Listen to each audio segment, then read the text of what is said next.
Comigo, doutor Marcelo Cantarelli. Doutor, muitíssimo obrigado. Quero dizer que é uma honra poder contar com a sua participação em nosso programa. Com certeza vai ser muito enriquecedora a sua participação. E lhe agradecer por tirar parte do seu tempo, vir de São Paulo até aqui, para nos agraciar com a sua presença. Muitíssimo obrigado.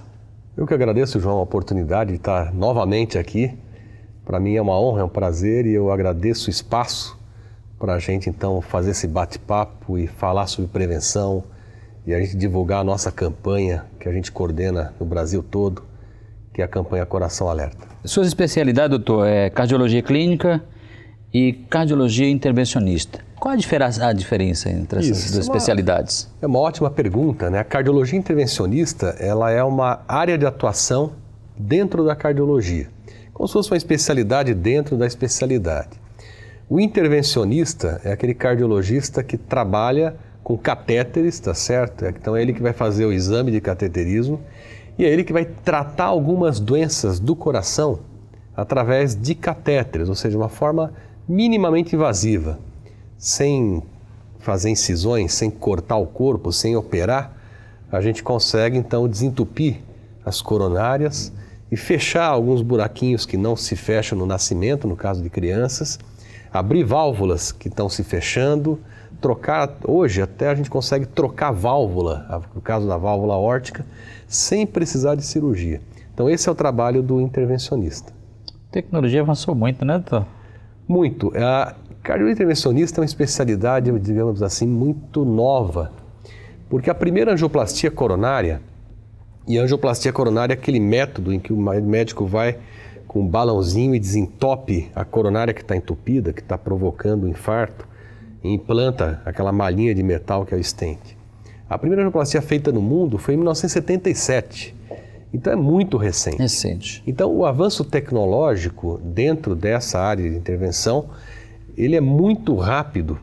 Hoje os catéteres são bem diferentes do que a gente usava no início aí dos 20, 30 anos atrás, e hoje a gente consegue então, graças a esse avanço de tecnologia com stents, catéteres cada vez mais finos, dispositivos que se abrem como se fossem pequenos guarda-chuvas para fechar buraquinhos dentro do coração, válvulas que entram por dentro do catéter, a gente consegue soltar e colocar no lugar no coração.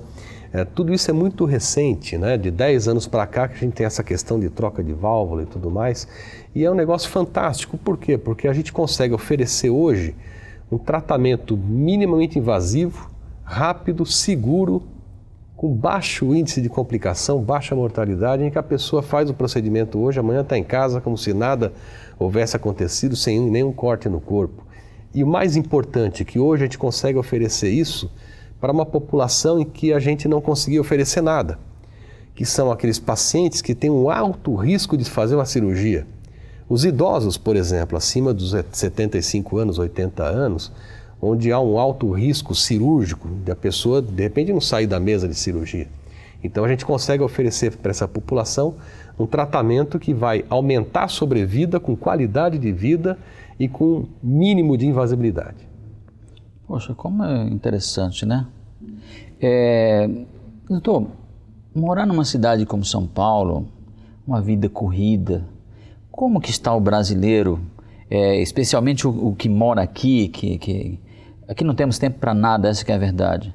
As pessoas estão se cuidando mais? Eu acho que hoje a gente tem duas coisas. A globalização, quer dizer, a informação, esse espaço que a gente está tendo aqui, que é um espaço educativo, hoje a gente consegue, através da internet e muito rapidamente, através do seu telefone, você aprender, você ter o acesso a informações que são úteis para a sua saúde, por exemplo. Então, se você quiser alguma informação sobre alimentação saudável, sobre medicação, sobre alguma doença, você consegue muito rapidamente. Só que, ao mesmo tempo em que você tem esse acesso rápido à informação, esse lance de você ficar completamente ligado, plugado no mundo moderno, ele te tira a chance, de repente, de você desligar.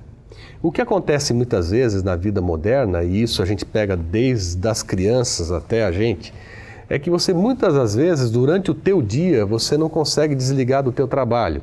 Quantas vezes em casa, por exemplo, você chega e você recebe não só telefone, mas mensagens do trabalho, e-mails que você tem que acessar, você acaba levando o trabalho para casa, você tem uma agenda que não para. E isso aumenta o estresse. Então, o que acontece hoje nas grandes cidades é que a informação ou a comunicação acaba sendo também uma fonte de estresse, porque a pessoa fica ligada. Além, obviamente, de que reduz muito o tempo da pessoa, né? Você para de ter um tempo de descansar se você bobear. Fora o trânsito, a correria, o fato de você estar correndo e você não se alimentar adequadamente, porque você alimenta fora de casa. Então, o que a gente vê que hoje em dia, ao passo em que você tem um acesso melhor à saúde, à tecnologia, novos medicamentos, novas técnicas, acesso à informação, muitas vezes você ou não sabe o que faz com aquilo, tá certo?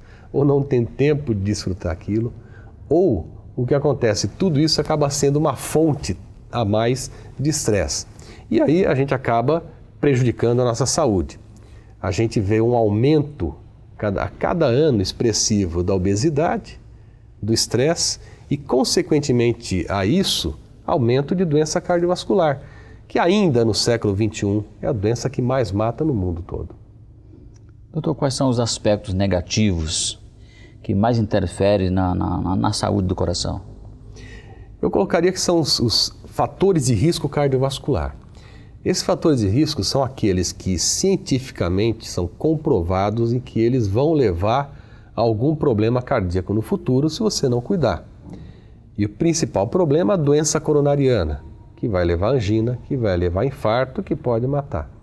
Esses fatores de risco são a pressão alta, o diabetes, o colesterol alto, a herança genética, o estresse, a obesidade, o tabagismo, a falta de atividade física, que seria o sedentarismo, a ansiedade e o conjunto desses fatores de risco, então, são o que levam a pessoa no futuro a ter um problema do coração.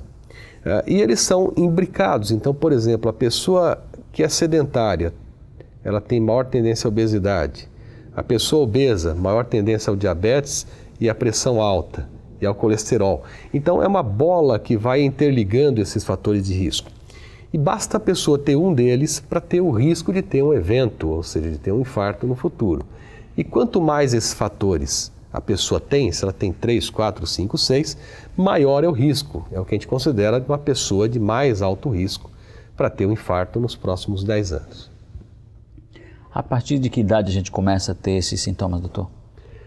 O fator de risco, na verdade, ele passa a agir no nosso organismo desde a tenra infância. Então, se você é filho, por exemplo, de pessoas, pai e mãe, que têm pressão alta e que ficaram hipertensos jovens ou que tiveram infarto antes dos 60 anos, você tem uma carga genética de desenvolver hipertensão ou doença coronariana ou até as duas. E essa carga genética ela pode se manifestar em qualquer fase da vida. Então a hipertensão arterial, por exemplo, que é a pressão alta, de herança genética, ela pode se manifestar na infância ainda. A criança pode ser hipertensa e não sabe.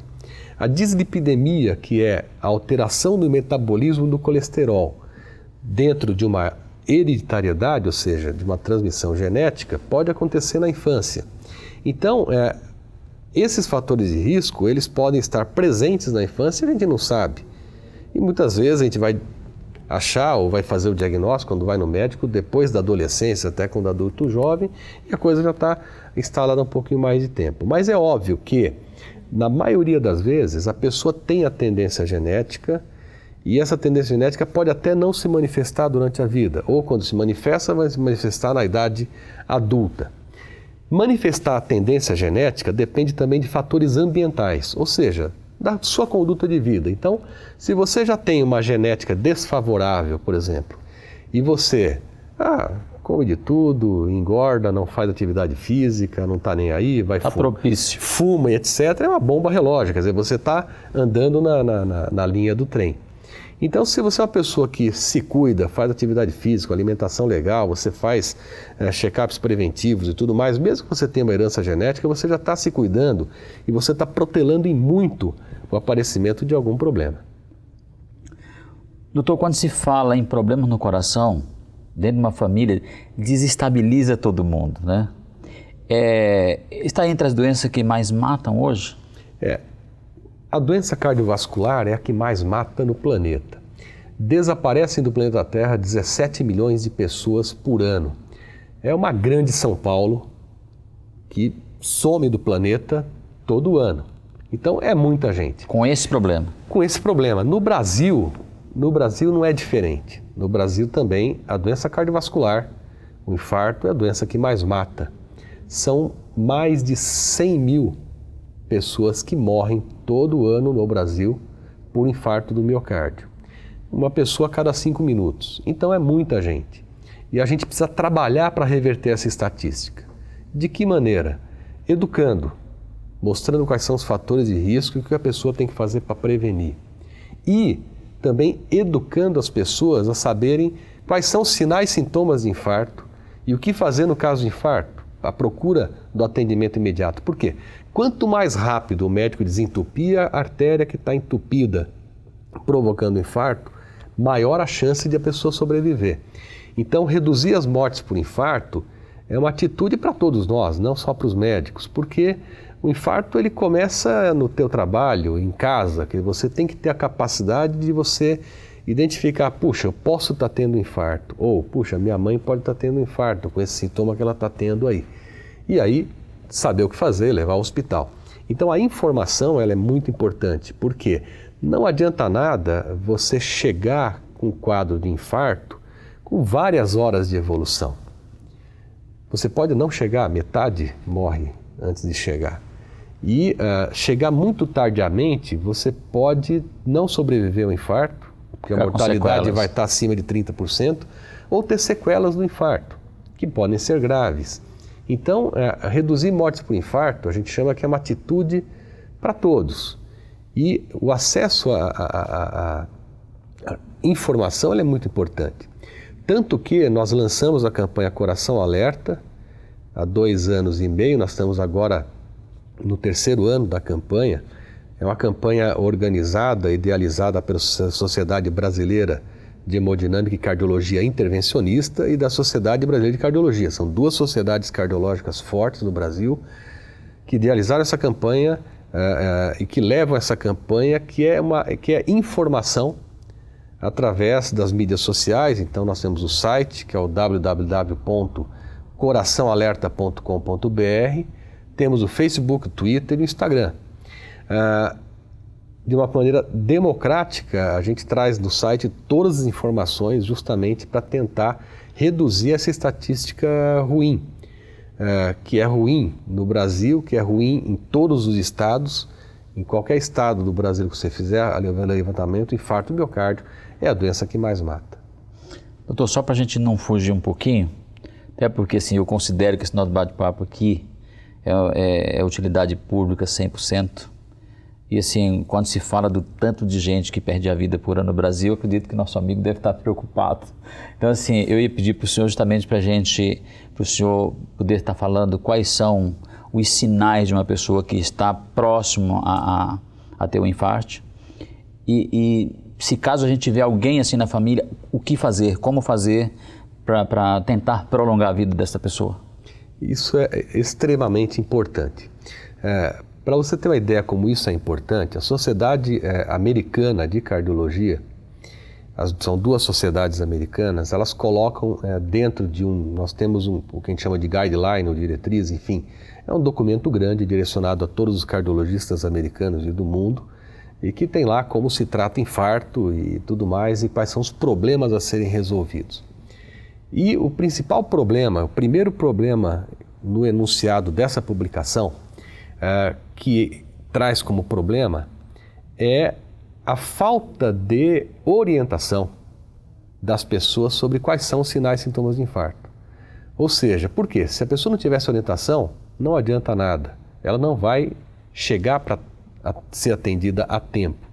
E quais são então esses sinais? Isso é muito importante porque só 2% da população brasileira sabe reconhecer sinais e sintomas de infarto. O sinal mais clássico, o sintoma mais fácil, é uma forte dor no peito. Essa dor normalmente é em aperto ou queimação. Ela pega o meio do peito, de forte intensidade, e se você tiver essa dor, e uma dor que demora 20 minutos e não melhora, vá ao hospital que pode ser infarto. Entretanto, essa dor ela pode começar em outros lugares. Ela pode começar na boca do estômago ou pode começar nas costas. Normalmente ela centraliza, vem para o meio e ela pode correr ou para a região do pescoço, da mandíbula, ou para a região do braço, principalmente o braço esquerdo, até a região do punho. Essa dor, normalmente, ela se acompanha de outros sinais e sintomas. Por exemplo, um suor frio, inexplicável, a pessoa sua, enjoo, calafrio, falta de ar, um cansaço, uma agonia, o enjoo que pode ter vômito acompanhando. Então, esses sinais e sintomas, eles se acompanham. Tontura e desmaio também pode acontecer. O que acaba confundindo um pouco as pessoas é que, às vezes, a dor ela pode não ser tão forte. Aí a pessoa sente um mal-estar, sua frio, a dor não é tão forte, ela pensa em outra coisa, a dor é mais na boca do estômago, ela acha que é gastrite, alguma coisa que não comeu, que não está passando bem. Fica tentando adivinhar.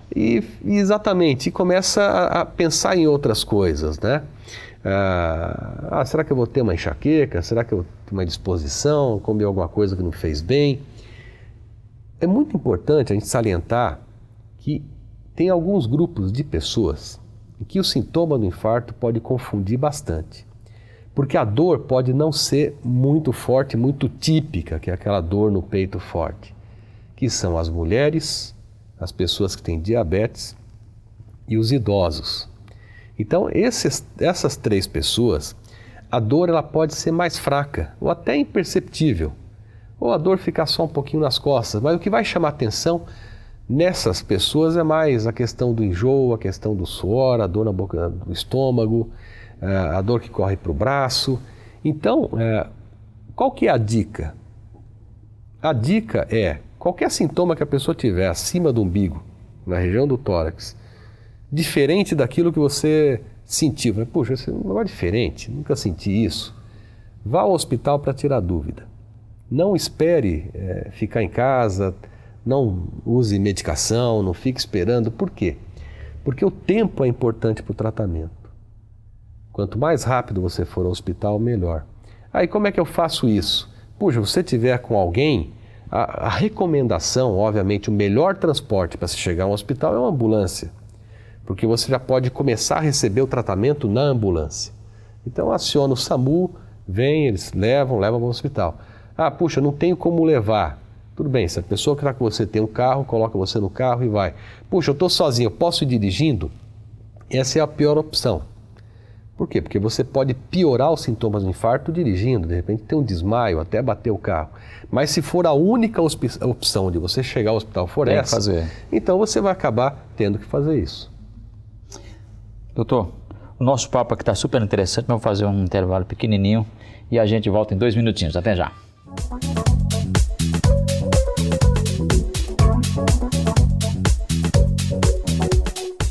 Já estamos de volta e aqui ao meu lado o Dr. Marcelo Cantarelli, que é um cardiologista renomado aqui na cidade de São Paulo. Enquanto uma pessoa começa a sentir um infarto, quanto tempo demora para ele chegar a óbito se ele não se cuidar? Essa é uma pergunta bastante interessante, porque o tempo é tão importante no tratamento do infarto que desde o início em que a pessoa chega na porta do hospital ou que ela entra na ambulância, dispara-se um cronômetro. E isso é bem interessante. Todos os livros, se você for pesquisar, trazem esses tempos. Idealmente, a pessoa tem que estar com a sua artéria desentupida, ou seja, com infarto tratado, em até 90 minutos da entrada no hospital. Se ela entrar num hospital que tenha recurso para desentupir a artéria, que é uma sala de hemodinâmica, uma sala de cateterismo cardíaco com uma equipe treinada para fazer. Ou ela tem, no máximo, até 2 horas para que, chegando nesse hospital, esse hospital transfira para um outro hospital que tenha condição de fazer. E o tempo que a pessoa tem para se fazer o diagnóstico do infarto, quando ela entra no hospital, são 10 minutos. Ou seja, você chegou no hospital, está com dor no peito, em 10 minutos o eletrocardiograma tem que estar feito, porque o eletrocardiograma é um método extremamente simples, rápido, e o diagnóstico de infarto vem pelo eletrocardiograma. O tempo até a morte, isso é imprevisível da seguinte maneira. A gente sabe que metade dos infartados acabam morrendo antes de chegar ao hospital, por diversos motivos. Às vezes o infarto é um infarto extremamente grande, extremamente maciço, que faz parar o coração antes da pessoa receber o atendimento. É o chamado infarto fulminante. Ou, às vezes, a pessoa enfrenta diversos problemas para identificar o infarto, para fazer o diagnóstico e chegar no hospital. Muitas vezes, e aí nós temos vários casos clássicos. Eu vou contar um, porque de domínio público, que foi a morte durante a Copa do Mundo da Alemanha, a morte do Bussunda do Cacete Planeta. O Bussunda foi o seguinte, ele estava jogando bola com a turma dos artistas e começou a passar mal. E ele tinha um mal-estar no estômago e tudo mais, o pessoal queria levar ele para o hospital e ele não quis ir. No dia seguinte ele morreu de manhã no hotel ainda. Então, quer dizer, ele provavelmente teve um infarto na véspera, tá certo? Não tratou, o relógio foi contando, e a mortalidade, ou seja, a chance do infarto matar a pessoa, ela vai aumentando ao passo que se passam as horas e a pessoa continua com aquela artéria entupida. Então, o tempo de tratamento do infarto é muito importante. Só para colocar em termos de número, se você tiver um infarto e eu desentupir a tua artéria coronária dentro da primeira hora do início da dor, a chance de você morrer é 2%. Agora, se a gente demorar 10 horas para fazer isso, a sua chance de morrer é de 30% a 40%. Então, quanto mais cedo a gente fizer, e qual que é o tempo ideal de a pessoa ter o tratamento, a artéria desentupida, receber o remédio que desentope, etc. Esse tempo colocado é de até 3 horas do início do sintoma. Por quê? Até 3 horas a sequela é mínima, a chance de morte é mínima, é menor que 4%. Então, todos os protocolos médicos e todos os hospitais que atendem infarto, eles correm com o tempo para atender de uma maneira ótima, ou seja, resolver em até 3 horas do início da dor o infarto do miocárdio. Só que resolver em até 3 horas do início da dor depende do tempo em que a pessoa iniciou a dor e chegou ao hospital. E esse tempo depende muitas vezes da pessoa, não do hospital, do médico, até não. Então, identificar o sintoma e ir o mais rápido possível ao hospital faz muita diferença. E é por isso que a gente precisa educar a comunidade a exatamente fazer isso, identificar o sinal, o sintoma de infarto e buscar rapidamente o atendimento médico. Doutor, para o senhor que está no hospital e chega uma pessoa infartando, 3 horas é muito ou 3 horas é muito pouco? 3 horas do início da dor, se a pessoa chegou no hospital, ela ainda está num tempo bom de ter um atendimento e sair praticamente sem sequelas do infarto. É lógico que o infarto ele tem diversas características. Então, por exemplo, as nossas coronárias é que nem uma árvore. Se você cortar a árvore pela raiz, pelo tronco, não sobra nada. Se você cortar um galho lá em cima, a árvore continua e não vai ter problema. Então imagina se você entupir aonde começa a tua coronária, que é exatamente uma árvore. Se entupir lá embaixo, aí o risco é grande. O risco é grande do coração parar e de você ter realmente uma morte decorrente do infarto agudo. E isso, o atendimento tem que ser extremamente rápido. Agora, se entupiu um galinho, quer dizer, uma artéria pequenininha lá na frente, mesmo que demore um pouco mais, a sequela, ou até que de repente não consiga desentupir, a sequela para o coração é mínima. Então a gente tem vários tipos de infarto, e isso na hora que a pessoa chega, que faz o eletrocardiograma, a gente consegue ter já uma ideia do que a gente está tratando. Mas o tratamento ideal é desentupir a artéria ou utilizando-se uma medicação na veia, chamada trombolítico, que dissolve o coágulo que está lá entupindo a artéria e fica só a placa de gordura, ou através da angioplastia coronária, que é o cateterismo, um balãozinho que desentope, implanta aquele metal, a malinha de stent para manter a artéria aberta, e aí você consegue, em 99% das vezes, desentupir a artéria com sucesso através dessa angioplastia primária. Agora, o sucesso tanto do trombolítico como da angioplastia depende de uma coisa: tempo. E aí o tempo a gente depende das pessoas chegarem rápido para receber o atendimento adequado. Como que o senhor analisa os resultados dessa campanha? Foi em 2011 que a campanha foi idealizada em 2011, nós lançamos oficialmente em junho de 2012, então ela vai completar agora o terceiro ano. E o que a gente mede o alcance da campanha é exatamente quantas pessoas acessaram a nossa informação. Fica difícil a gente mensurar quantas vidas nós salvamos, porque salvar a vida ou reduzir a morte por infarto depende de outras situações, né? Depende aí realmente do tratamento, dos hospitais, das ambulâncias, do médico, mas enfim, se a gente chegar a um ponto em que a gente consegue saber que a maior parte da população brasileira está bem informada, a gente vai com certeza reverter no longo prazo essa estatística, porque as pessoas vão chegar no hospital de maneira mais rápida, ou mais, elas vão prevenir o infarto, elas vão saber como fazer para não chegarem ao ponto de ter um infarto. Então isso é muito importante. A nossa campanha, desde que foi lançada, se a gente pegar apenas os números do nosso site já foi visto por mais de 2 milhões de pessoas, né? E se a gente somar aí audiências dos programas de televisão que abriram espaço para que a gente pudesse divulgar a campanha, que foi o caso da Ana Maria Braga, foi o caso do Ronivon, enfim, outros colegas, e a gente agradece novamente o espaço. Então a gente não consegue calcular quantas pessoas já viram a campanha, mas é muito gratificante a gente ver que a nossa curva de audiência da campanha ela é extremamente ascendente, e a gente recebe muitas vezes na sociedade empresas querendo apoiar a campanha. Nós tivemos a Coca-Cola nos procurando em 2013 para 2 ações conjuntas numa praça de cidadania. Então, isso só para ficar num exemplo. Então, isso é muito, muito bacana. Nós tivemos uma empresa de comunicação, foi a Rojas, que se voluntariou a trabalhar pela campanha voluntariamente. Então, nós tivemos aí ações conjuntas com a Alfa FM, que fizemos ações nos principais parques da cidade de São Paulo.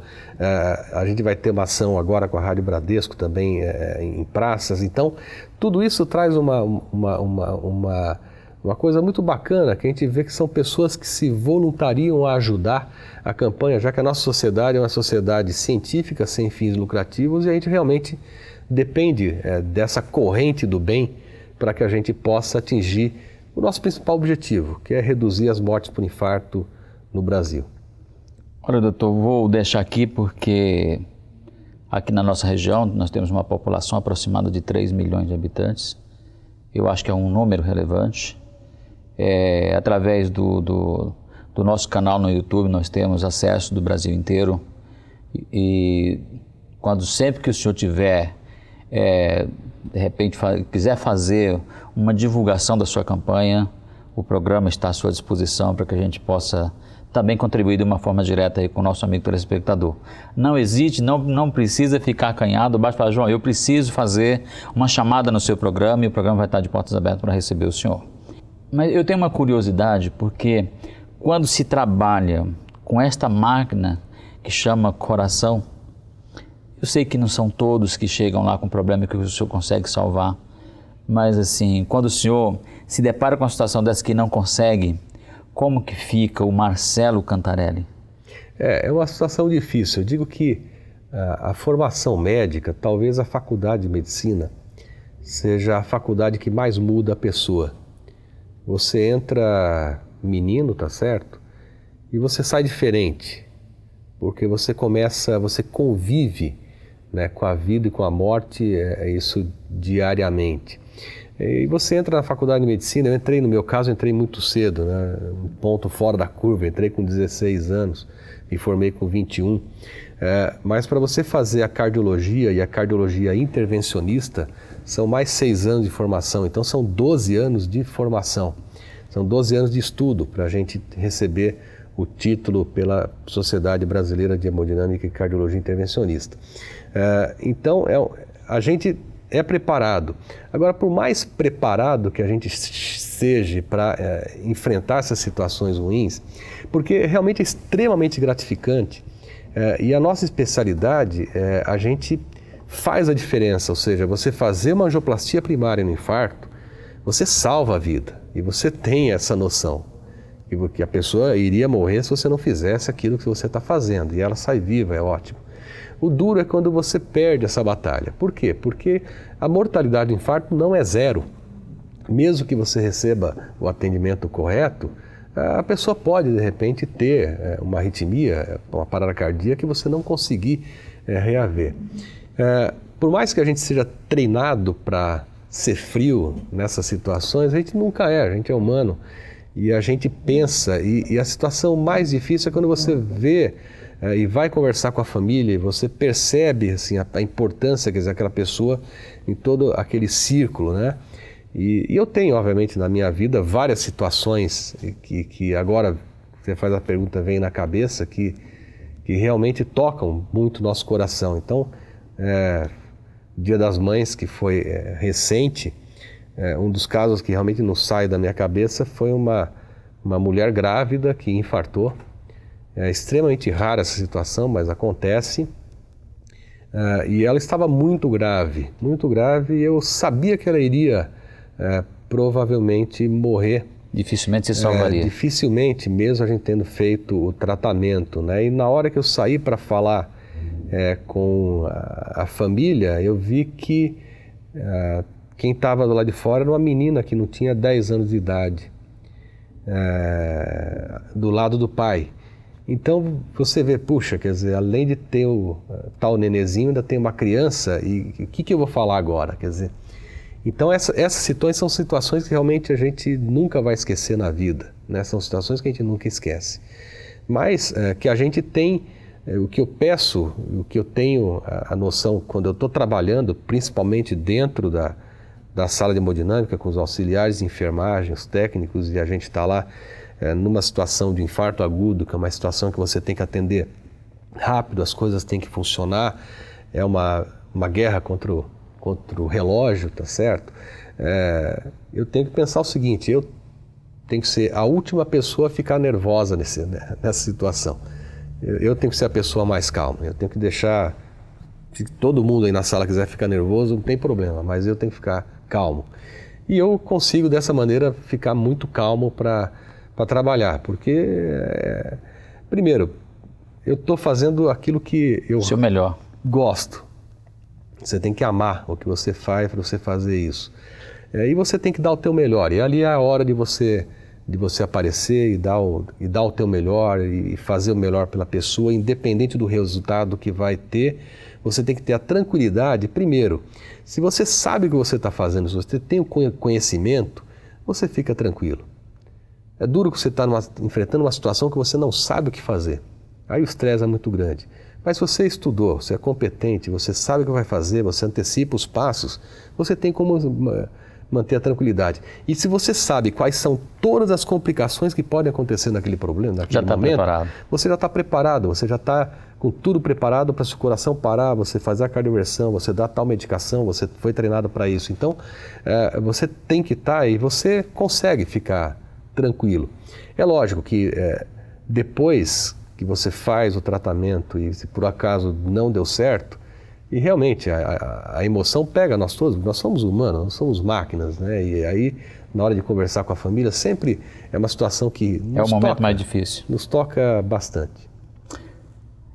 Doutor, só para a gente não esquecer, vamos deixar os contatos para quem quiser conhecer realmente a campanha melhor.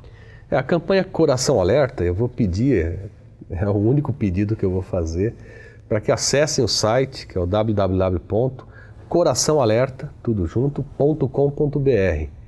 Entre no site, entra no Twitter, no Facebook, no Instagram, compartilhe com a família, compartilhe com os amigos. A gente espera que a informação da campanha chegue a todos os pontos do Brasil. A gente quer exatamente que isso aconteça. É uma coisa que não custa nada. Entra, vê as informações, compartilha, e ter que cada pessoa que entra no site e cada pessoa que compartilha os posts do Facebook, que faz a propaganda da campanha, está ajudando a reduzir as mortes por infarto. É isso que a gente quer que as pessoas tenham em mente. Que é uma atitude simples de entrar no site, de compartilhar, de mandar informação, ela vai estar ajudando uma pessoa, sabe lá onde. A gente tem no nosso site incríveis números. A gente tem mais de 3 mil pessoas nos Estados Unidos que acessam o site, mais de 2 mil em Portugal, mais de 1.000 na Espanha, mais de 1.000 no Japão. E essa é a beleza da internet, né? Ela está aberta, e hoje com esses tradutores instantâneos você consegue acessar um site em português e ler ele em inglês, por exemplo. Então é o que acontece.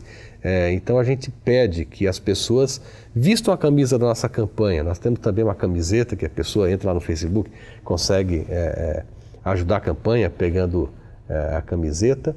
Mas o mais importante é transmitir a informação, transmitir o conhecimento.